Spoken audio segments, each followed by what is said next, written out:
अस्सलाम वालेकुम। उम्मीद करती हूँ आप सब ठीक होंगे। मैं भी ठीक हूँ, शुक्र अल्हम्दुलिल्लाह। जी हाँ, जितनी ही गर्मी बढ़ रही है उतनी ही बच्चों की फरमाइशें भी खाने की बढ़ रही हैं। तो आज जो है वो बच्चों ने फरमाइश की कि मम्मा हमें ब्रोस्ट खाना है। तो जी हाँ, अब जो है वो बच्चों की फरमाइश पे जो है वो हमने कहा चलें आपके साथ जो है वो ब्रोस्ट की रेसिपी शेयर करें। झटपट से जल्दी से बन जाता है। वैसे तो इसमें ब्रोस्ट में काफ़ी सारे मसाले और काफ़ी सारे इंग्रेडिएंट होते हैं, मगर मैंने कहा चलें आपके साथ जो है वो सादा सा एक गर्मी के लिहाज से झटपट जल्दी से बनने वाला आपके साथ शेयर किया जाए। तो आप भी घर पे बनाइएगा, बहुत मज़ा आएगा। बहुत टेस्टी बना था और बहुत ही बच्चों को खाने में मज़ा आया था।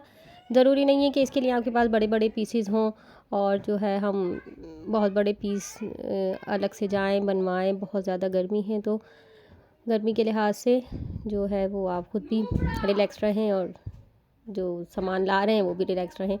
तो ये है कि जनाब यहाँ पे मेरे पास बस ये घर में ही चिकन थी, तो मैंने कहा चलें आपके साथ जो है वो हम ये छोटी सी अपनी रेसिपी शेयर करते हैं। तो चलिए हम अपनी रेसिपी स्टार्ट करते हैं। इसमें कुछ ऐसी टिप्स और ट्रिक्स हैं जो कि आपको मैं बताना भी चाहती हूँ कि किस तरह से जो है हमने चीज़ को ज़ाया भी नहीं करना और चीज़ को जो है वो हमने तैयार भी कर लेना है। क्योंकि अक्सर इसमें यह होता है कि जो हमारे पास इसका जो खुश्क मैदा और कॉर्नफ्लोर है वो बच जाता है, तो वो हम उसको किस तरह से इस्तेमाल करें। तो चलिए आपके साथ जो है बड़ी अच्छी सी रेसिपी शेयर करती हैं। तो ये मेरे पास जो है वो चिकन की नॉर्मल साइज़ की जो छोटी छोटी बोटियाँ होती हैं वो मेरे पास घर पे रखी हुई थी। इन्हें मैंने अनफ्रीज़ किया और इसमें मैंने शामिल कर दिया नमक डाल के और पानी डाल के आपने इसे तकरीबन 1.5 से 2 घंटे के लिए रख देना है। नहीं तो आप 1 घंटे के लिए रख दीजिएगा। और इसमें मैंने शामिल कर दिया है सिरका। तो इसे मैंने चिकन को भिगो के छोड़ दिया था। इससे ये होता है कि अंदर तक जो है वो जो सिरका है वो गोश्त को गलाता है, तो वो अंदर तक जो है अच्छा सा सॉफ्ट हो जाएगा। तो बस इस तरह से ये मैंने इस तरह से देखें आप कि मैंने इसे भिगो के छोड़ दिया था। अब तकरीबन जो है इसे 1 से 1.5 घंटा हो गया था। ज़्यादा देर तक नहीं भिगोया है। नीम गर्म पानी में नहीं भिगोइएगा बिल्कुल भी। तो इस तरह से बस ये अब जो चिकन की ये पीसेस हैं इसको मैंने इस तरह से कट कर लिया था। अच्छा, चिकन का पीस को मैंने इस तरह से लंबाई में इसलिए कट किया था क्योंकि इससे क्या होता है कि अंदर तक जो है वो अच्छा सा जो है वो पक भी जाता है। नमक मिर्च भी अंदर तक जो है अच्छी तरीके से बैठ जाते हैं और फिर जो हमने क्रम्स चाहिए होते हैं ना हमें, तो वो भी बहुत अच्छे से बन जाते हैं। तो बस इस तरह से जो है वो आपने चिकन के पीसीस को छुरी की मदद से इस तरह से आपने कट कर लेना है। तो उससे ये होगा कि बहुत अच्छे से जो है जब हम इसके क्रम्स बनाएंगे ना बहुत अच्छे से क्रम्स बन जाएंगे। और इस तरह से जो है वो आपने फोक की मदद से इसमें जो है वो सुराख कर देने हैं।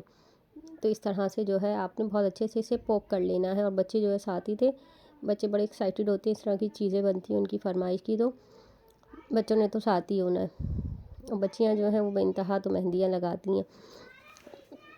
तो बस इस तरह से जो है वो हमने पोक की मदद से वो कांटे की मदद से हमने इसे बोटियों को अच्छे से पोक कर लेना है ताकि अंदर अच्छी तरीके से जो है वो हम इसका मसाला जो है पहुंचा सकें। बस ये इस तरह से जो है आपने सभी को तकरीबन कर लेना है, पोक कर लेना है, फिर इस तरह से कट कर लेना है। एक ये हो जाएगा इस तरह से।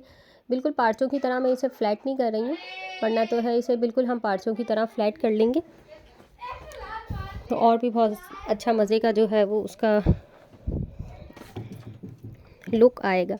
अच्छा, ये पार्चों की तरह जो हम करते हैं ना तो उसमें क्या होता है कि वो आप जैसे बन ले लें तो आप उसका ज़िंगर बर्गर भी बना सकते हैं। तो यहाँ पे तो जो मैं फ़िलहाल इसकी जो हड्डियाँ थी वो भी इसी में थोड़ी सी शामिल कर ली थी मैंने, और कुछ की जो है वो मैंने इस तरह से कट करके अलग कर ली थी। अच्छा, ये जो कट करके हम अलग कर रहे हैं ना इस तरह से, ये भी हमारे काम आ जाएंगी, ये भी ज़ाया नहीं होंगी। तो इस तरह से आपने तमाम गोश्त को जो है मैंने इस तरह से हड्डियाँ अलग करके कट लगा के और मैंने पोक की मदद से इस तरह से कांटे से अच्छी तरीके से पोक कर लिया था।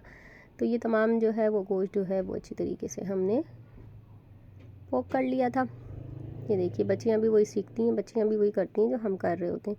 तो बस इस तरह से जो है वो बच्चे साथ ही लगे हुए होते हैं। अच्छा, मैंने जो है वो लहसुन अदरक का पेस्ट है वो पीस लिया था। मेरे पास पाउडर नहीं था। अगर आपके पास पाउडर है तो हम पाउडर भी यूज़ कर सकते हैं, मगर फिर पाउडर इस फाइट पे हम यूज़ नहीं करेंगे। तो बस ये लहसुन अदरक का पेस्ट था तो वो बहुत अच्छे से जो है वो मैंने इस तरह से बोटियों में बहुत अच्छे से जस्ट कर लिया था। तो जैसे ही आपने बहुत अच्छे से जस्ट करना है बोटियों में, ताकि इसकी हीक और इसकी जो हल्की सी स्मेल होती है वो निकल जाएगी। और यहाँ पे मैंने ऑयल गर्म करने रख दिया है। ज़्यादा इसमें देर भी नहीं लगती, फटाफट हम झटपट इसे कर लेते हैं। यहाँ पे जो है वो तकरीबन मैंने 4 चम्मच मैदे के लिए थे और 2 चम्मच मैंने कॉर्नफ्लोर लिए थे। ये मैंने 2 टाइम्स बनाया था, क्योंकि 1 टाइम में जो ये थोड़ा सा कम पड़ गया था। तो इस तरह से जो है वो इसको आपने छान ज़रूर लेना है। अच्छे से छान लेंगे तो उससे क्या होता है, गुठलियाँ नहीं पड़ती हैं। तो बस इस तरह से जो है वो मैंने अभी फ़िलहाल यहाँ पे 2 चम्मच लिए हैं मैदे के, मगर बाद में भी फिर मैंने थोड़ा सा बना लिया था। तो 4 चम्मच मैदा और 2 से 3 चम्मच आपने कॉर्नफ्लोर ले लेने हैं। और यहाँ पे जो है वो मैंने थोड़ा सा नमक इसमें शामिल कर दिया है, हल्के जायका। नमक थोड़ा कम ही रखिएगा। काली मिर्चें शामिल कर दी हैं। नमक आप थोड़ा सा कम इसलिए रखिएगा क्योंकि ऑलरेडी हम नमक चिकन में भी लगा चुके हैं और वो अपने अंदर नमक एब्जॉर्ब कर चुकी है। और इसमें भी जो है फिर वो ड्राई हो जाएगा ना, तो फिर नमक तेज़ ना हो जाए, तो इसलिए जो है नमक थोड़ा हमने कम डालना है। रेड चिली पाउडर आपने इसमें शामिल कर देनी है, नहीं तो आप कश्मीरी लाल मिर्च डाल दीजिएगा अगर बच्चे नहीं खाते मिर्चें। और इसमें ज़्यादा मिर्चें भी नहीं होती, ये बिल्कुल सादा होता है। तो ये सादा झटपट आप घर पे तैयार कर लें। आपको मज़ीद किसी मसाले या किसी इंग्रेडिएंट की ज़रूरत नहीं है। तो सभी पे मैंने अच्छी तरीके से जो है वो इस तरह से कोटिंग कर ली थी। तो देखिए इस तरह से हम सभी पे जब कोटिंग कर लेंगे ना, तो उससे क्या होगा कि हल्का सा ये मॉइस्ट हो जाएगा। जब हल्का सा ये मॉइस्ट हो जाता है तो फिर उसके क्रम्स जो है वो बहुत अच्छे बनते हैं।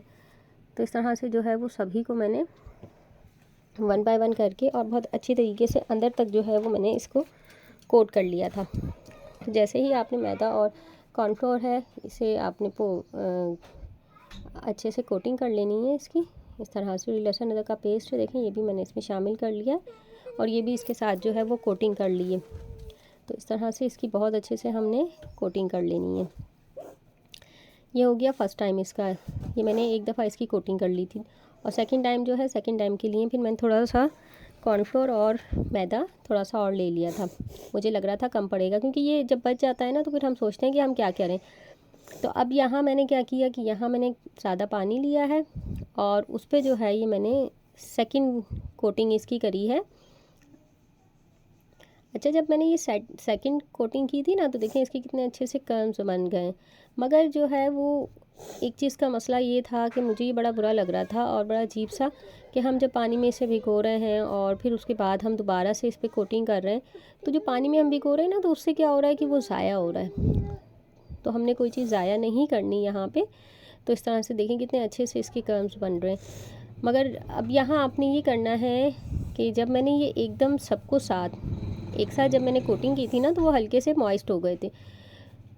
तो बार बार मुझे जो है इसे भिगोना पड़ रहा था, तो उससे क्या हो रहा था कि बहुत ज़्यादा जो है वो इसमें ज़ाया भी हुआ था। तो मैदा हमने ज़ाया नहीं करना है। इस तरह से आपने बहुत अच्छे से दबा दबा के इसकी जो है वो कोटिंग करनी है। बहुत अच्छे से इसके कर्व्स आ जाएंगे। मगर जो है वो ज़ाया बहुत हो रहा था और ऑलरेडी मैंने पहले से जो भिगोए मीन्स के पहले से जो मैंने कोटिंग कर रखी थी चिकन की, तो ऑलरेडी वो उसमें बहुत अच्छे से कोट हो गया था और हल्का सा मॉइस्ट हो गया था। क्योंकि हमारा ये है कि हमने मॉइस्ट करना है इसे, फ़र्स्ट टाइम में जो है हमने इसे अच्छा सा मॉइस्ट करना है। तो बस उसके लिए जो है अब आपने क्या करना है, भिगोना नहीं है। तो ये मैंने कहा आपके साथ में अपना छोटा सा एक जो है टिप और एक्सपीरियंस शेयर करूं। देखें कितने अच्छे से जो है ये हल्की आंच पे, नॉर्मल आंच पे आपने रखना है, मीडियम लो मीडियम पे। आंच को बिल्कुल आपने तेज़ नहीं करना ताकि ये अच्छे से अंदर तक पक जाए। यहाँ पे जो है वो फिर मैंने तकरीबन 5 से 10 मिनट बाद पलट लिए थे। देखें कितनी अच्छे से जो है वो इसके कर्व्स बन गए। तो इन सबको फिर आपने थोड़ी देर बाद पलट लेना है, फ़ौरन ही आपने इसे पलटना नहीं है। बस ऐसे जो है मैंने इसे पलट लिया था और फिर उसके बाद जो है क्रम्स थे जो हमारे वो बहुत अच्छे से बने थे। मगर जो पानी में जो है वो ज़ाया हुआ था मैदा, उसके लिए आपने ये करना है कि सभी चिकन को एक ही साथ आपने कोटिंग कर लेनी है और फिर उसके बाद आपने पानी में नहीं भिगोना। उसके बाद आपने डायरेक्ट जो है वो दोबारा से आपने मैदा लगा के क्रम्स लगा के उसके क्रम्स बना के और आपने डाल देने हैं। फिर हमें पानी की ज़रूरत नहीं पड़ेगी। तो ये एक छोटी सी टिप थी जो कि ज़ाया भी नहीं होगा हमारा इस तरह से मैदा, और फिर उसी मैदे में आप जो है वो बच्चों को फ्रेंच फ्राइज़ भी बना के दे सकते हैं, तो ज़ाया होने वाली कोई बात ही नहीं है। क्योंकि जब हम इसे जो है वो पानी में जाके जो है इसे मॉइस्ट कर रहे हैं, गीला कर रहे हैं ना, उस वक्त जो है ये मैदा जो है वो बहुत ज़्यादा जो है वो ज़ाया हो रहा है। तो इस वजह से हमने क्या करना है कि बस हमने सबको एक साथ ही कोटिंग करनी है। कोटिंग करने के बाद हमने फिर वो खुद ही इतनी देर में हम सबको कोटिंग करेंगे तो पहले वाले जो है वो मॉइस्ट हो जाएंगे, और उसके बाद जब वो मॉइस्ट हो जाएंगे तो बस हमने फिर दोबारा से उसमें जो है वो मैदे की कोटिंग कर लेनी है और डाल देना है। सिंपल इस तरह से जो है ये तकरीबन आपके 7 से 8 मिनट लगेंगे, और इस तरह से हमारे जो है ये ब्रोस्ट तैयार हो जाएंगे। मैंने जो है वो अच्छी बड़ी कढ़ाई थी तो एक ही दफ़ा में सबको कर लिया था। तो बस इस तरह से जो है आपने सबको अच्छी तरीके से कर लेना है। नहायत ही मज़े के बने थे, बहुत ज़्यादा जो है ये मज़ेदार बने थे, बच्चों को बहुत पसंद आएंगे। घर वालों को आप लाजमी बनाइएगा, ट्राई करिएगा, कमेंट दीजिएगा कौन कौन मुझे कहाँ से देख रहा है। यहाँ हमने बहुत अच्छी सी प्लेटर में जो है इसे डिश आउट कर दिया है। Thanks for watching. अल्लाह हाफिज़।